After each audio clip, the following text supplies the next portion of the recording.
મિત્રો યાદ હોય તો 15 ડિસેમ્બરના દિવસે મેં એક વિડીયો જાહેર કરીને દાવો કર્યો હતો કે ટૂંક સમયમાં દેશના પ્રધાનમંત્રી નરેન્દ્ર મોદીનું નામ જેફરી એપ્સ્ટીનની ફાઇલ્સમાં આવવાનું છે।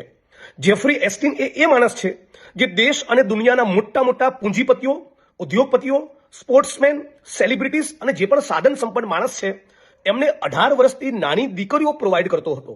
મોટી ઉંમરની મહિલાઓની સાથોસાથ 18 વર્ષથી નાની દીકરીઓના યૌન શોષણના આંતરરાષ્ટ્રીય નેટવર્કનો જે મુખ્ય સૂત્રધાર છે એનું નામ જેફરી એપ્સ્ટીન।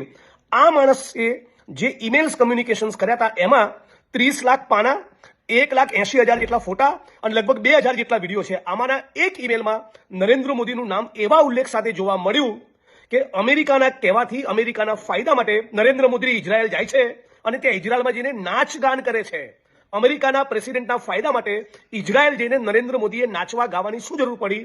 અને જે માનવ તસ્કરી, યૌન શોષણ અને 18 વર્ષથી નાની ઉંમરની દીકરીઓ આખી દુનિયાના લંપટ ચરિત્રહીન માણસોને પહોંચાડતો હતો, એ જેફરી એપ્સ્ટીન સાથે નરેન્દ્ર મોદીને સુવાળા સંબંધો કેમ હતા?